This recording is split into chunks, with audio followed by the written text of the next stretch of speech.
Hello everybody, welcome back to my channel. This is a video on my top 10 Stephen King books. Stephen King, he's an American writer, most well known for his horror novels. Just to let you know, this is my list. It's not a definitive top 10 of Stephen King's. I've only read 35 of his books out of more than 100, I think. It's just my top 10. If your opinions differ from me, please mention them in the comments. What you would have as your top 10. And yeah, let's just get straight into it then. Okay, my number 10 is Revival. This is one of Stephen King's more recent books. I don't want to add in any spoilers, but what really made it horrific and a great book, I think, was the ending. Next up we got number 9. This is From a Buick 8. This is another one which Stephen King wrote in kind of mid-section of his career. Really cool horror book. It's got some tie-ins with the Dark Tower series. But another really decent one. Next up we've got Misery. This one's very well known from the movie, and really good book. It's a non-horror, or it's a non-supernatural book of Stephen King's, and one of the better ones. Kathy Bates did a great job in the movie based on the same book, and I really recommend you check out the book and the movie. And next up is The Long Walk at number 7. This one, it was one of his Richard Buchman books, which he originally wrote under the pen name Richard Buchman. And it's just a great book. Stephen King was one of the first guys to write about the reality TV thing. So that's really decent. Just a good book with lots of really cool characters. That's what I think is one of Stephen King's strong points, are his characters. And next up we've got Firestarter. Now with Stephen King's books, they are normally what I call slow boils, where they start slowly but then build up speed and that. But what I like about Firestarter is that it gets to work straight away, and the action starts from the beginning and very rarely lets up. Next up at number 5 we got Salem's Lot, which is a classic. Also was made into a movie. Most of these were actually. This one is with vampires. It's really brilliantly written and well paced, and again, Stephen King's character work is on another level. Okay, next up we've got at number 4 The Stand. And now I know some people would put this higher, but as I said, this is my list, and I just think there's other Stephen King books that I prefer. Even though I must admit this one is an awesome book. It's like none of the books on this list are bad. But some I just prefer to others.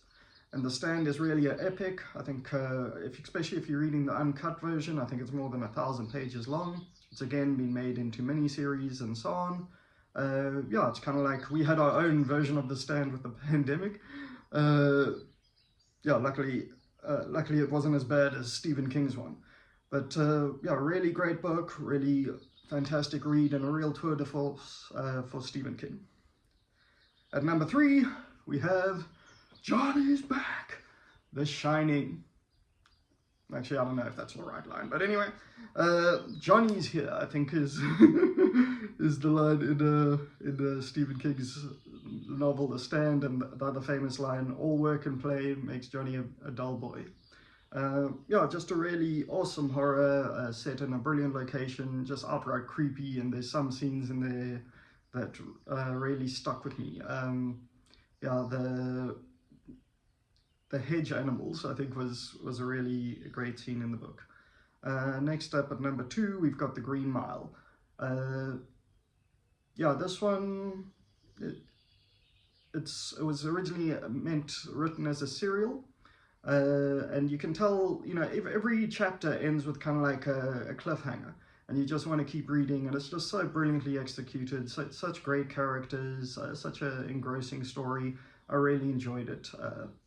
And even though it has like plenty of horrific moments, it's not an outright horror.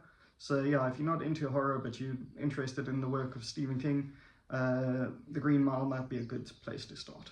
And yeah, before I get to my number one, let me give some honorable mentions. 11/22/63 is really another great tour de force, a really long book about time travel.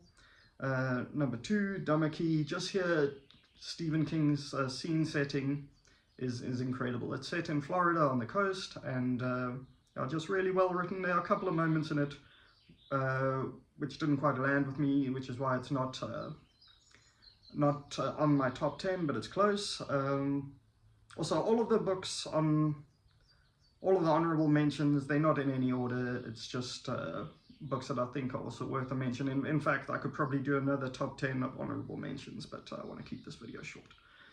Okay, so then another honorable mention is Needful Things, another great book. Yeah, another epic. I think it's like 700 pages. Really worth checking out. Then Pet Sematary. This one is probably one of Stephen King's most disturbing books. You know, I won't get into why, but it's definitely not for the squeamish. And yeah, parents, you know, if you've got small children, you might want to avoid this one. Just, yeah, because of yeah, the nature of the book. Again, I don't want to give any spoilers. Okay, so my number one is It. It's to me, this is just where Stephen King is all guns blazing. He brings out all of the things that he's great at, and he tried to kind of like make a villain that could encapsulate all the different horror villains at the time. So you got yeah, Shapeshifter basically. Don't want to give it too much away, but yeah, as you can see, the movie, it's been made into a movie franchise, and it had a mini-series back in the day, or back when I was young, and yeah, they're both really worth checking out. Yeah, you know, this book, to me, just the characterization, how you see the childhood of the main characters. The first half of the book is basically the childhood of the main characters, and then later, the second half is when they are grown up, and they face the It monster, the changeling. So yeah, that's my top 10. Yeah, as I said, if you think any should be on the list that aren't, please put them in the comment. I'd love to hear your top 10. Please like and subscribe. Okay, thanks again for watching. Lots of love. Goodbye.